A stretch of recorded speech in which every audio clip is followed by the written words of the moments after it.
ఆంధ్రప్రదేశ్ రాజకీయ క్షేత్రంలో ఎప్పుడు ఏ సంచలనం జరుగుతుందో ఊహించడం కష్టం. కానీ తాజాగా చోటు చేసుకున్న పరిణామాలు మాత్రం యావత్ రాష్ట్రాన్ని నివ్వెరపోయేలా చేస్తున్నాయి. విశాఖపట్నం వేదికగా ఆంధ్ర యూనివర్సిటీ ప్రాంగణం రాజకీయ ప్రకంపనలు కేంద్ర బిందువుగా మారింది.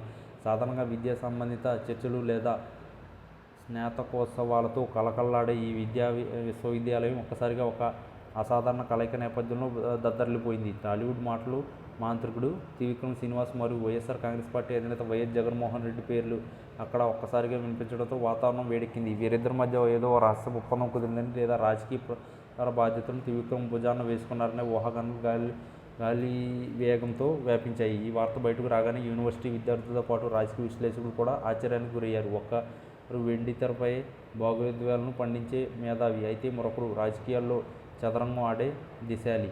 ఈ ఇద్దరి పేర్లు ఒక వేదికపై చర్చకు రావడం ఆంధ్ర యూనివర్సిటీలో గోడలను సైతం ఆలోచనలో పడేశాయి.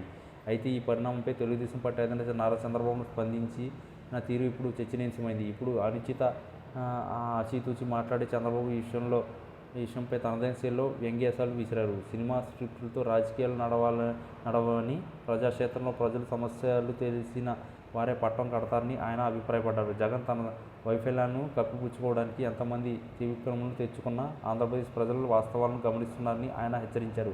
కేవలం మాటల గారడితో అభివృద్ధిని సాకారం చేయలేరని, పరిపాలన అంటే గ్రాఫిక్స్ కాదని చంద్రబాబు తన రియాక్షన్ ద్వారా స్పష్టం చేశారు.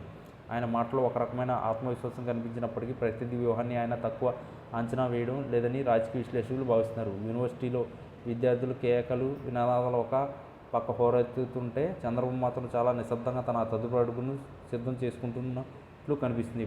త్రివిక్రమ్ వంటి ప్రభావవంతమైన వ్యక్తి రాజకీయ ప్రచారంలో తోడైతే అది ప్రత్యర్థులకు సవాల్గా మారుతుందని భయం టీడీపీ శ్రేణుల్లో లేకపోలేదు. కానీ చంద్రబాబు తన సుదీర్ఘ రాజకీయ అనుభవంతో ఇటువంటి గ్లామర్ పాలిటిక్స్ను ఎలా ఎదుర్కోవాలో తనకు బాగా తెలుసని సంకేతాలు పంపారు. ఆంధ్ర యూనివర్సిటీలో జరిగిన ఈ చిచ్చు కేవలం ఒక ప్రాంతానికి పరిమితం కాకుండా అమరావతి నుండి ఢిల్లీ వరకు ప్రకంపనలు సృష్టిస్తుంది. అసలు త్రివిక్రమ్ నిజంగానే రాజకీయాల్లోకి వస్తారా లేక ఇది ఒక కేవలం ఎన్నికల ముందు సృష్టించబడిన ఒక పబ్లిసిటీ స్టంట్ అనే సందేశాలు సర్వత్రా నెలకొన్నాయి. చంద్రబాబు రియాక్షన్ చూశాక రాజకీయ వర్గాల్లో ఆసక్తి మరింత పెరిగింది. ఆయన తన కార్యకర్తలతో సమావేశమై రాబోయే రోజుల్లో ఇటువంటి మాయాజాలాలను ఎలా తిప్పికొట్టాలో దిశానిర్దేశం చేసినట్టు తెలుస్తుంది.